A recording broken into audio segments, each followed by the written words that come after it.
అస్సలాముఅలైకుం. Hello everyone. ఈరోజు నేను ముల్లంగి పచ్చడి చేస్తున్నానండి. మా అమ్మగారు ఇలాగే చేసేవారు. చాలా టేస్ట్‌గా ఉంటుంది. ముల్లంగి మనకు చాలా హెల్తీ కదండీ. ఈ విధంగా పచ్చలాగా అయితే కోసుకోవాలి. దానికి ఒక స్పూన్ ధనియాలు, ఒక స్పూన్ జీలకర్ర, ఒక 7 ఎండుమిర్చి తీసుకున్నానండి. ఒక రెమ్మ కరివేపాకు కూడా తీసుకున్నాను. అలాగే ఒక 2 పెద్ద సైజు ఆనియన్స్, ఒక 6 పచ్చిమిర్చి తీసుకున్నాను. ఒక 2 మాగిన మంచి టమాటాలు, కొత్తిమీర, పుదీనా తీసుకున్నానండి. ఒక చిన్న సైజు నిమ్మకాయ అంతా చింతపండు తీసుకున్నాను. ప్యాన్ పెట్టాను. ఒక 2 స్పూన్ల ఆయిల్ వేస్తున్నానండి.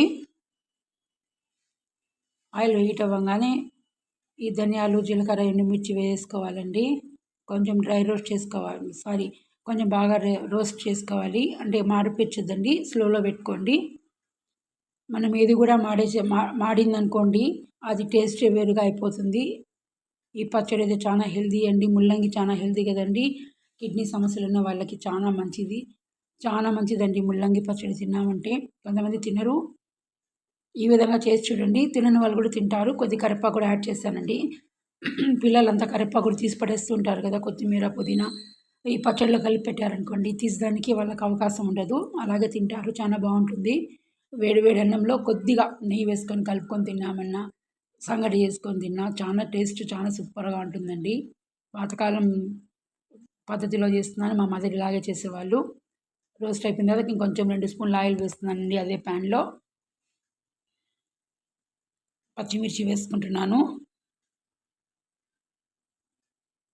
పచ్చిమిర్చి, ఎర్రగడ్డలు, టమాటాలు,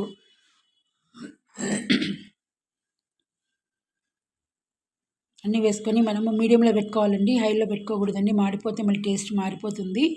ఇవన్నీ వేసుకొని మనం బాగా రోస్ట్ చేసుకోవాలి. అంటే ఫ్రై చేసుకోవాలి ఆయిల్లోనే పచ్చివాసన వెళ్ళిపోయేంత వరకు బాగా ఫ్రై చేసుకోవాలి. మీడియంలో పెట్టుకోండి. తొందరగానే మగ్గిపోతాయండి. ఏం పెద్ద హార్డ్ వర్క్ ఏం కాదు ఇది. చాలా టేస్టీగా ఉంటుంది. ఈ విధంగా చేసి చూడండి. ఒక స్పూన్ కల్లుప్పు వేస్తున్నాను. మా ఇంట్లో ఎక్కువ కల్లుప్పే వాడతానండి. సాల్ట్లో చాలా కెమికల్స్ ఉంటాయని చెప్తున్నారు కదా, అందుకండి. ఇప్పుడు కొత్తిమీర, పుదీనా కూడా యాడ్ చేసుకున్నాను. దాని ఫ్లేవర్ అయితే ఇల్లంతా కొత్తిమీర, పుదీనా వేస్తే నా ఫ్లేవర్తోనే ఇల్లంతా చాలా ఇదిగా ఉంటుందండి. చాలా స్మెల్ వస్తుంది ఇంట్లో. చాలా టేస్టీగా కూడా ఉంటుంది ఈ పచ్చడి. ఇప్పుడు ముల్లంగి ఉంది కదండి, ఆ ముల్లంగి కూడా మనం యాడ్ చేసుకోవాలండి మొత్తము. అదొకటే అండి ముల్లంగి చాలా లేతగా ఉన్నింది. ఒక ముల్లంగితోనే ఇంత పచ్చడి అవుతుందండి. కాకపోతే మనము కోసేటప్పుడు చాలా పతలాంగా కోసుకోవాలండి. అప్పుడే మనకు బాగా ఉడుకుతుంది కూడా, ఫ్రై కూడా అవుతుంది ఆయిల్లో. పచ్చివాసన అనేది పోగొట్టుకునేంత వరకు మనం బాగా ఆయిల్లో ఫ్రై చేసుకోవాలి. మనం కొత్తిమీర, పుదీనా యాడ్ చేసాం కదండి, అసలు ముల్లంగి వాసన కూడా ఉండదండి. చాలా టేస్ట్గా ఉంటుంది. కొంచెం తెల్లగడ్డలు వేస్తున్నానండి, వెల్లుల్లి, అదే చిన్న సైజు చింతపండు కూడా వేసుకొని మొత్తం మనము ఉడికించుకోవాలండి. ఒక 5 మినిట్స్. వాటర్ ఏమి వేయద్దండి, దీంట్లోనే వాటర్ రిలీజ్ అవుతుంది. చూడండి ముల్లంగి బాగా ఉడికిపోయింది. మీకు కట్ చేసి చూపిస్తున్నాను చూడండి. ఎందుకంటే మనం బాగా పచ్చలాగా కోసుకున్నాం కదండి, అందుకోసం బాగా ఉడికిపోయిందండి. కొంచెం జలుబు చేసింది, ఏమనుకోకండి. ఈ విధంగా చేసుకొని పెట్టారంటే పిల్లలు కూడా హెల్తీ అండి. దీంట్లో ఏవి తీసేటివి ఉండవు. చాలా హెల్తీ ఫుడ్ అండి. పాతకాలం ఫుడ్ పాతకాలమే కదా. మనం ఈ ప్రాసెస్ అంతా మనము సిమ్లో పెట్టుకొని చేసుకోవాలి. మొత్తం చూడండి డ్రై అయిపోయింది. దానికి ఇప్పుడు తాలింపు పెట్టుకుంటున్నాను. ఆయిల్ వేసాను, కొద్దిగా మినపగుళ్ళు, ఒక స్పూన్ ఆవాలు వేసాను. అవి చిటపట్లాడగానే కొంచెం ఫ్రై చేసుకోవాలండి. ఇది కూడా మీడియంలోనే పెట్టుకొని చేసుకోండి. హైలో పెడితే మాడిపోతాయండి. కొంచెం కరివేపాకు యాడ్ చేస్తున్నానండి దాంట్లోనే.